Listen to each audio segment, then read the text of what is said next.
I'm going to talk about rapid adjudication of static analysis alerts during continuous integration, or CI. Today's presentation focuses on our FY20 project. For an overview of FY16 through 20 projects that I've led on the topic of static analysis classification, please refer to my Tuesday research review presentation. Throughout the slides, these icons will appear. When there is a rectangle around the icon, that means that that topic is addressed in the current slide. The FY20 project main focus is enabling classifier use in CI systems. Throughout all of my projects, including this year, the goal is enabling practical automated classification for more secure software at a lower cost or effort. So first, I'd like to point your attention to the bottom right of the slide where there are some important definitions. An alert is a static analysis warning that has a tool checker ID, a line number, file path, and a message associated with it. An alert condition is that alert mapped to a particular type of a code flaw, like CWE 190. An alert can have multiple types of conditions it's mapped to, and some can be true, some can be false. A meta alert is mapped to by the set of alert conditions that differ only by the checker ID. So different tool alerts can map to the same meta alert. In this project, we do adjudication true-false and automated classification at the meta alert level. So the figure on this slide shows the CI workflow, where a member of the development and test teams creates a code branch with one code bug fix or new feature, and they check the new code in to the code repository, and then the CI server takes over and starts to do some testing, builds and deploys, and then it runs a bunch of automated tests. Usually that's unit tests that tests for small bits of functionality to make sure they still work. That it also often tests, it often runs integration tests to make sure that parts of the code interact as they should, and sometimes there are stress tests to make sure that performance hasn't worsened. Sometimes that pink circle happens. Sometimes static analysis is run. When that happens, then a lot of static analysis alerts are created. All the results of the tests are sent back to automatically from the CI server. They're sent back to the development and test teams.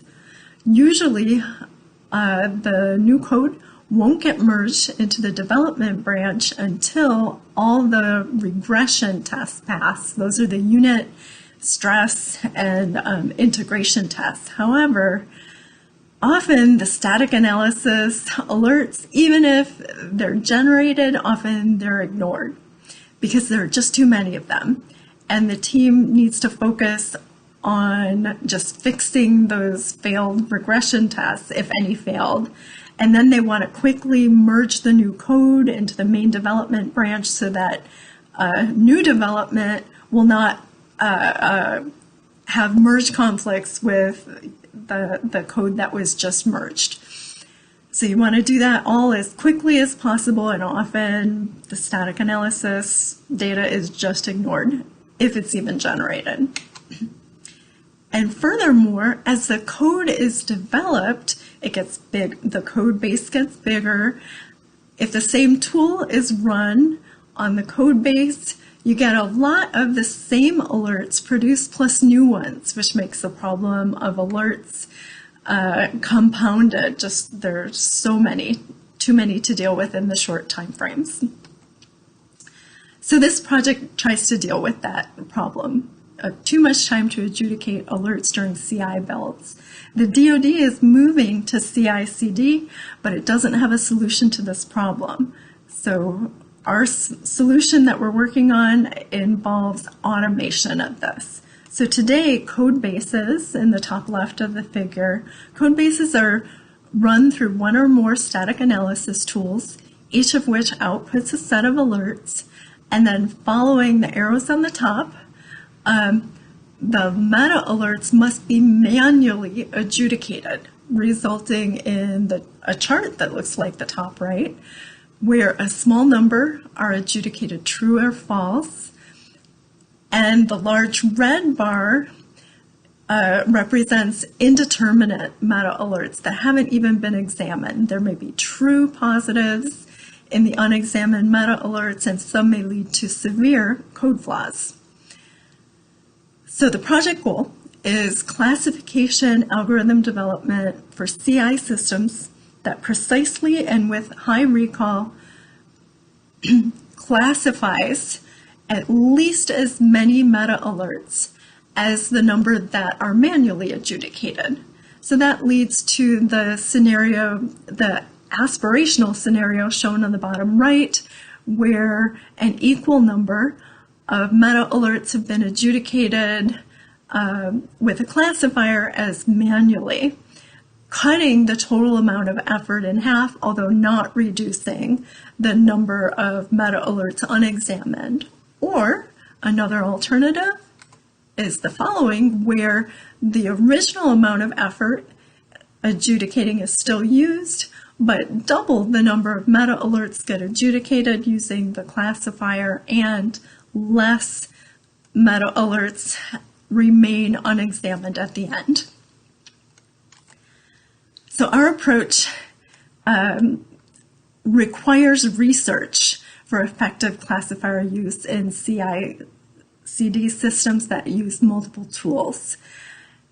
It requires research to improve the correctness of meta alert adjudication cascading between code versions. I'll explain this in later slides. And we're also doing research this year involving attempting to improve classifier precision and recall using features including semantic features, CI/CD features, and others, and working on active learning heuristics. So what is adjudication cascading?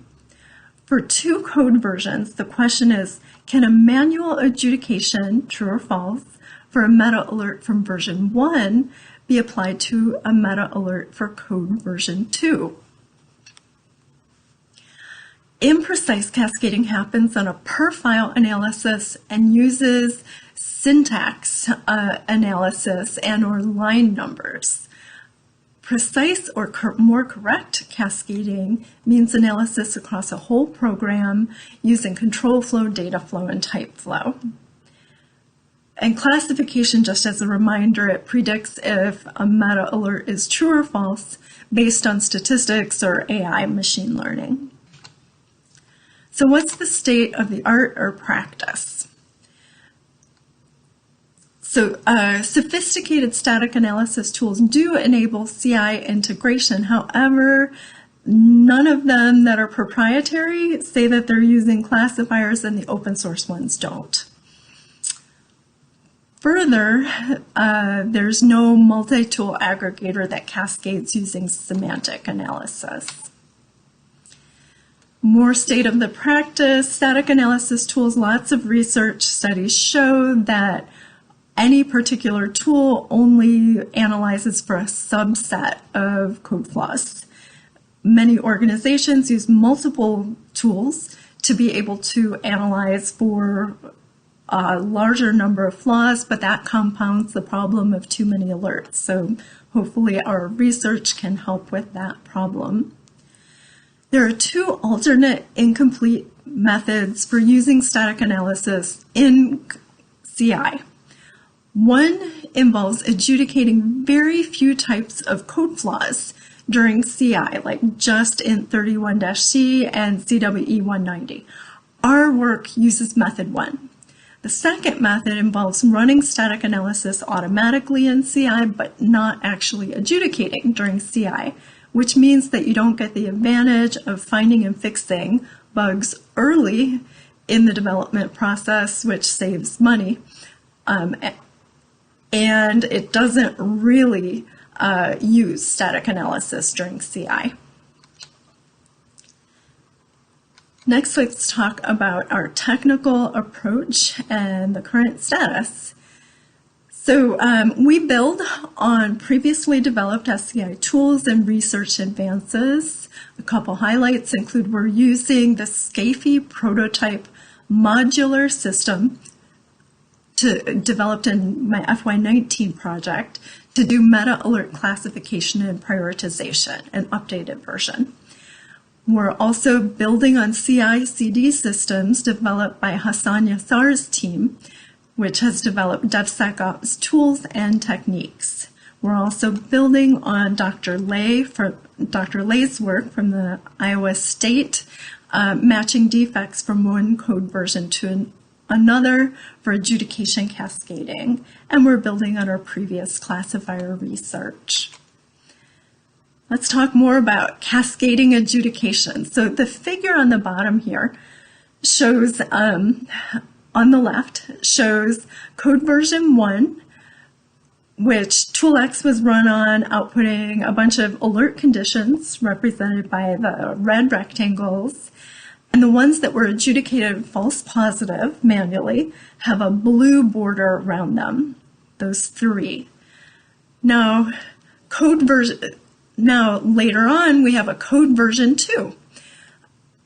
That code version has the same Tool X run on it, and we showed 2 different ways of cascading the false positives. The less precise diff-based method cascades all 3 false positives, but the more precise method cascades only 2. That means that the less precise one wrongly marked a meta alert as false positive that might actually have been true. So this could have really been a warning about a true severe code vulnerability that wouldn't get caught if you rely on the less precise method. So it's important to get that right. Further, having the wrong labels messes up your classifier because you have bad data, and bad data in means bad data out, bad predictions. We are testing programs for correctness of the new precise cascading method by testing on open source code bases and comparing the precise results to the diff cascading to measure improvement. In FY20, we've generated the diff cascading results. And in FY21, we're continuing this work and we will compare.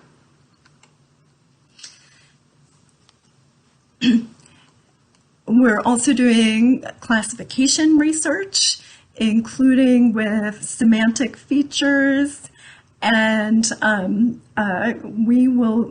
active learning research, and we're using some CI/CD features as well.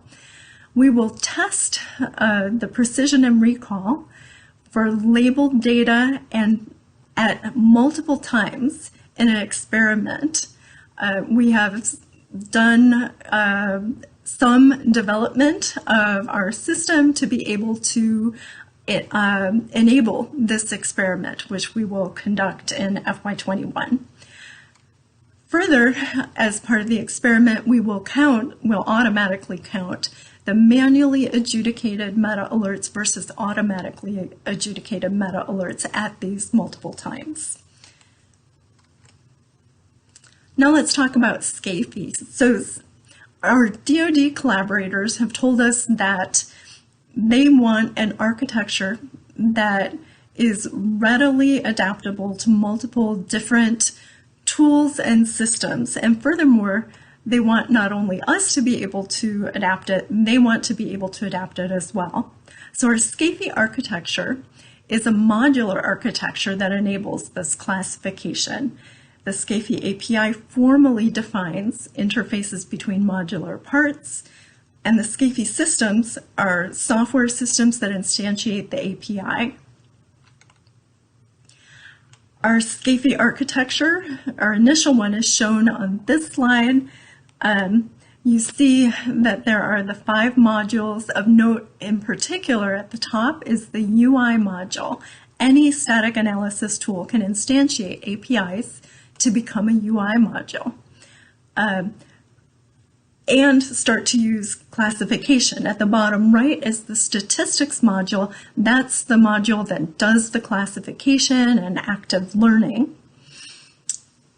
So this, the formal Scafy API definition, it enables code generation to quickly instantiate API calls and generate server stubs in many code languages. So this is important for the concerns that DoD collaborators had expressed. They wanted to be able to adapt things. This year, we published a technical manual that provides detailed advice and information about how to most efficiently instantiate API calls. In FY20, we've modified the Scafy design for CI Scafy integration. You can see the CI server at the bottom left. There are many new and modified API calls and internal logic within the code to enable classifier use during continuous integration. Furthermore, we've also adapted our system greatly to make it easier for collaborators, for the system to be deployed on collaborator systems. For instance, we have containerized the system for lightweight deployment. We have created configuration files that are easy to adapt for IP addresses, ports, and host names that work with the collaborator systems. And let's see what else. Some highlights of the design are that we've incorporated the Scafy fail or Scafy pass, where a fail is defined as any critical condition that lacks a cascaded false positive and classifier confidence is less than a threshold. Otherwise, the Scafy build passed, but the overall CI build only passes if Scafy and the other tests pass. So you can see in the timeline of these code and API artifacts, we've had multiple releases this year. That's the purpose of doing that, of the Scafy system and separable artifacts. That's so that we could get frequent feedback from DoD and public collaborators to improve the system as we developed it. Detail on some of the artifacts, including URLs where you can access them, are listed in this slide and the next one, and some new artifacts that weren't mentioned on the previous slide, like the open dataset RC data for classifier research, are listed here, as well as some presentations and blog posts to help to understand our work.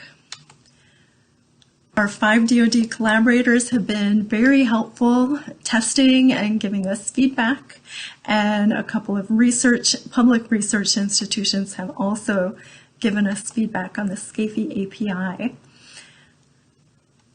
If our project is successful, then organizations that develop tools and analyze code will be able to have more secure code at cost savings, as well as be able to use many of our artifacts. Also, we envision that if we're successful, that the DoD may want to use our work in continuing authorizations to operate, where meta alerts classified expected false with a high confidence would not require manual adjudication. In the near term, the public can use and review the Scafy API and scale DoD module. Our collaborators will continue to test Scafy in FY21 and provide data and feedback. And we will continue to complete implementation of the CI integration and testing.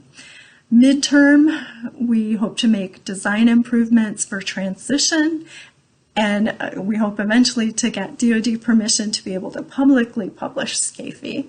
And in the far term, we hope that our work will enable practical automated classification for more security at a lower cost and effort.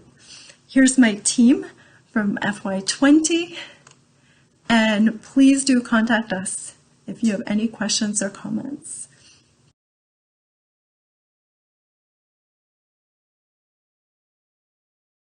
Good afternoon, everyone. I'm Hasan Yasar. I'm a technical director at SEI and managing continuous deployment capability growth under SEI. So today I have Rod Nord and also Lori Flynn, and which they presented a couple of minutes ago about their presentation, their research proposal, their research progress so far. So before really starting, I would like to have both of you, and Dr. Lori and Dr. Rod, could you introduce yourself and what is your research area? I knew we presented your research and in an hour ago, so I would like to start from you, Dr. Lori. So could you introduce yourself and what is your research areas?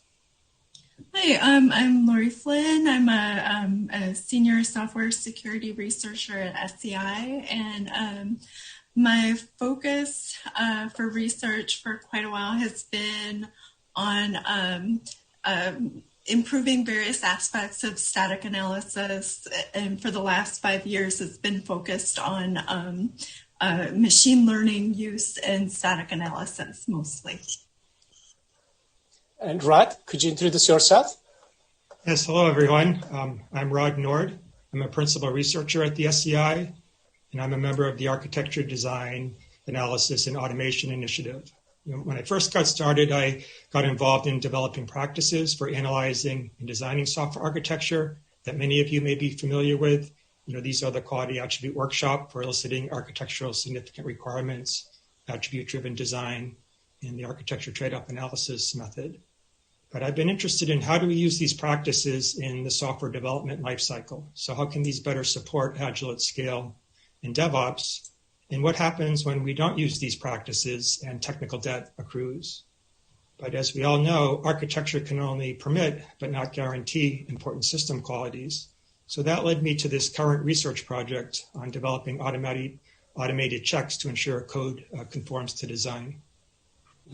Actually, both of the project I'm really interested as well. And while working for DevOps space, I see a lot of issues either not doing the proper static analysis in the continuous fashion of everything right now we have been talking, and also the same thing for architectures. So I'm getting all of the question from the chat room, which is great. There is a great interest. And Donna was asking, and how well does the automated design conformance translate to other languages other than C++? Rod, probably can answer that questions. Yes. So we are focusing on object-oriented languages initially to make this problem tractable. Last year we had an investigatory project where we were using the Java language. But this year we decided to focus on C++, but the front end uses static analysis tools to take the C++ language and build a graph representation from which we conduct the additional analysis in terms of feature engineering and conformance checking. So we're sharing infrastructure with another project that was briefed, the Entangling the Knot project that's using C#. So we're focusing on C++, but we're hopeful that there are enough common representations with C# and Java that we're keeping in mind that we could begin to support some of these other languages over time. Of course, there's some significant differences in how C++ deals with some abstractions, but that's part of the research where we'll see does the generalization provide enough signal to check for conformance, or do we need to to what extent do these language specific properties also need to be taken into account? Right. I would like to add another thought as well, what you said, the language. I think we can use the same framework throughout the continuous integration environment as well, right? Like building the framework that we're looking for, the code that has been developed from developers, and then maybe changing language later on. But eventually the same framework will be used multiple languages as well. just learning pieces will change. Correct, right? Yeah, that's our goal. Like a lot of other tools kind of use a front end to parse the different languages. We have that in mind as well. Mm-hmm. Great. And I'm going to go to the next question I was asking from chat window. What metrics does Scafy look for in code to determine security issues? And Lori, probably you'll answer that question. Okay, sure. Yeah. So some metrics include like code cohesion, lines of code in a function, in a file, in a class, in a program, significant lines of code. Also, we count the number of static analysis alerts per function and per file, and those metrics are also useful. We use tools, a couple of the tools that we use are Lizard and the CCSM tool, which works with a front end for Clang. And they both provide a lot of different code metrics that we use. So since we are working the two projects, and I see a lot of similarities, because one is looking for architecture perspective, the other one is a security perspective. Both are using the continuous delivery, continuous integration environment. So when we look at that perspective, and could the two research prototype system can be combined in a way that we can improve the AI for each systems. So I will give you a time for each of you. So how can we combine both and secure the pieces and also the architecture conformance? Maybe I'll start from Lori, from you. What do you think about that?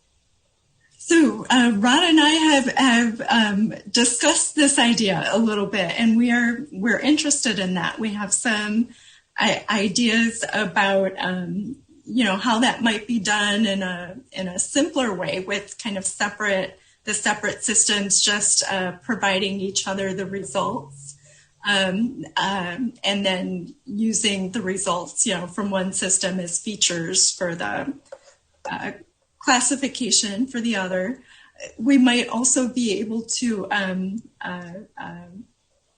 reduce some duplication in both systems, if we're both using a particular tool.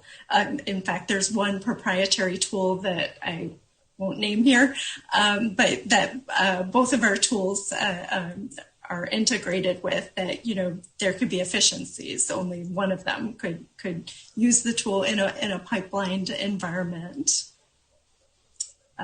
Ron, you could add more. Yes, certainly. Yeah. So we've kind of discussed, there's like two aspects. One is the kind of the business aspect, or the capability that it's exposed to the user or to the developer. And, Hasan, you mentioned like DevSecOps. There's also been kind of the word thrown around DevResOps in terms of how do we make this system overall more resilient. And certainly, existing tools kind of target the reliability aspects in terms of finding traditional bugs, earlier. And then some of the work is moving towards security vulnerabilities, and then this capability adds kind of detecting design flaws to make the system more maintainable and sustainable. So part of that is kind of adding more to the repertoire of what defects can be found in terms of these three areas to overall make the software more resilient. And then, as Lori mentioned, I think there's opportunities for sharing infrastructure. She's kind of pioneered the way, and we're in our first year of this project. So the first year we've been tackling both research challenges as well as building out some of the infrastructure. And so this first year, building end-to-end capability to check conformance for some candidate non-conformance targets.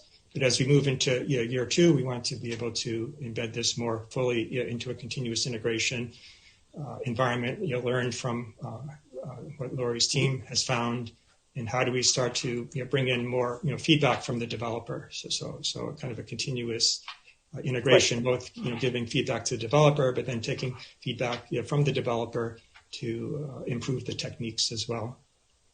So actually, it's a good point you brought up, right? It's a kind of DevSecOps' passion for me. And when we look at that perspective, yes, security should be part of architecture as well.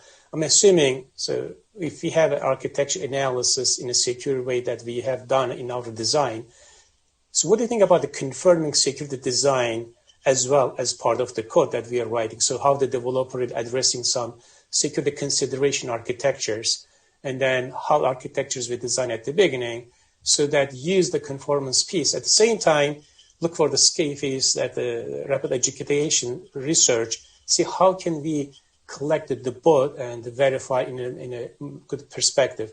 So the question for you, right, like what do you think about and looking for a security analysis perspective in the code levels? I'm sure you're not looking for conformance only for validating architecture. You're looking for other quality attributes, right, in your code?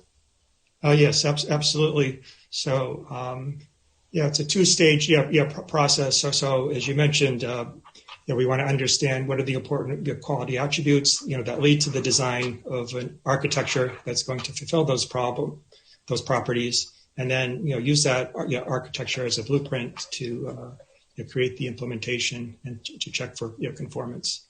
So, since, as I mentioned, we're in our first year, we've been focusing on design constructs that have to do more with maintenance, sustainability aspects as our initial focus. But we are interested in the technique will be general to look at other qualities, so security, certainly. Or other qualities that are important from a DevOps perspective, availability and performance, and bringing an architecture perspective could complement some of the existing security checks that tend to be more localized. And from an architecture perspective, we can start to kind of look at the code from a global perspective. What are the global aspects of the code that can support those important qualities as well. And so then, Laurie, I'll get back to you. So when we have a Scafy that we are using in our continuous integration environment, and we're expecting to have a plugin to be part of our build server as a Jenkins or as an example. So that plugin will get the multiple result of the static analysis tools. So I'm dreaming about that type of alert will be a good feedback to the architecture, right? Because we are looking for what type of alert and how the alert is related to the code perspective. What do you think about that, tying the alert to the architectures? I think it would be very interesting to use information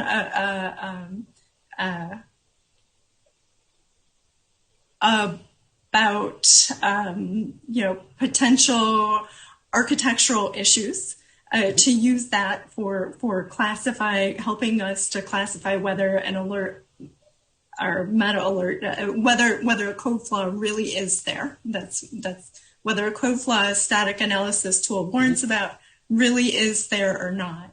So some machine learning might find that with some results from Rod's architectural analysis, that the flaw would be more likely to be true or false. And I think that there's great potential for that data to be helpful. And certainly during CI and during continuous integration development, I think, during a particular build, it's very useful. It would be very useful for a developer, both to find out if there are potential flaws determined by static analysis, and if potentially some of the architectural requirements, there might have been a regression. Some requirement might just be broken. So I think that it's very exciting, the idea of having a system that would detect both of those during CI. So I'm looking for another thoughts in terms of the analysis in both. One of the biggest issues in the DevOps perspective, not actually issues, maybe the feedback or the advantage of the DevOps is getting a continuous feedback, right? So if we understand from our security perspective architecture, feedback goes to the not developers, it goes to the architect as well, which is the pipeline is given that capabilities. So what do you think about getting a feedback and what level of feedback this two research proposal will generate to the stakeholders? Like feedback from Scafy, so what the developer will learn from the systems, what they can do with respect to the adjudication perspective, like CI is generating something, what that information will be valuable for developer and other people. What do you think, Laurie? Like feedback maybe recommendation, feedback maybe to this one or to skip others, or feedback is trust these resources. Any idea for what the feedback will be? Let's see if I understand correctly. I think the feedback would it would be whether or not there are code flaws in the current in the current code that should be fixed. That are true code flaws that should be fixed. Is that what you were asking? Exactly. That's the kind of important, because when I talk anytime with the developers, when they see the static analysis result, they don't know first of all, they know it's relevant or not. Second, they don't know how to fix it. They don't know how much time they will spend to fix that important one. Is it important or not? Or how much they can trust, because they may have many static analysis report that is generated from the pipeline. So which one they will trust and what they have to do, which is one of the feedback mechanisms. I'm assuming this project will give them a concrete feedback what needs to be done. Here is the next step as an example. So in the current project, the kind of what's to be done recommendation is, these flaws are the most important to fix right now, based on the confidence from the classifier, confidence that it's true. But we also have developed this prioritization scheme using a mathematical formula that the developer can insert that uses more than just the confidence. It can use some cost estimations that they develop. I think that's a really interesting additional area of research that I haven't done in terms of how do you make a cost analysis. That's a whole additional complementary area of research. And Rod, anything you want to add for the feedback mechanisms and what would be the report from architecture conformance perspective? Yeah, we've been thinking about feedback from different perspectives. You mentioned like developer versus the architect. So certainly we would give immediate feedback to the developer to see if that there is a non-conformance. So we want to check to make sure it's correct, but also significant or relevant, as you mentioned. So we want to see what the developer actually does with the result. Do they make the fix? Do they say it's correct and it's worth making? Maybe they say it's correct, but they don't make the fix. So people talk about kind of an effective false positive, even if it's true and they don't, it's not useful. That gives us some feedback. There could be some cases where that maybe the design needs to be changed. So that goes to the architect. Maybe there is an issue with the design. Certainly, in a DevOps environment, the design is evolving as well. It needs to be looked at. Or there could be some project-specific exceptions. So maybe a particular layered pattern is required, but for certain cases, like for performance, there might be a project-specific exemption. And we want to understand that. The other aspect you mentioned is, so this would give, what our goal is to give enough concrete evidence so that developers can make the fix. So not necessarily say what the fix is, but show the evidence in where this occurs. So I think like one of the challenge with machine learning, some techniques are more of a black box. So that's something that we're looking into is how do we carry forth this evidence along the analysis chain so that we can present enough context to the developer. so that it is useful and it is used and acted on. Great. So I'm looking for the questions, and I saw there is one question from audience. And Donna was asking, can Scafy perform a differential analysis for just patch to be used on existing software, or is it best only for use during software development? Let's see. To be used on, Scafy can be used on existing software. In fact, we're in the middle of integrating it with CI systems, so it isn't yet able to be used during continuous integration. We're adding all kinds of features to do that. And we have added many features to do that. So right now, it is indeed useful in that way as a one-shot order things. But soon it will be able to be used both ways. I guess it's a matter of the time, matter of learning, right, from the system. Once we learn, once we build up the overall system, can be used and during the software development environment as well. So it was a great discussion. I wish we had more time to talk, both of you. And I love this topic. And I'm sure a lot of participants as well, they would like to enjoy to see how can we automation board perspective and use that. I would like to thank you, each of you, for your participation and also the great presentation you presented. And looking for you to have the next sessions, maybe next year. Thank you.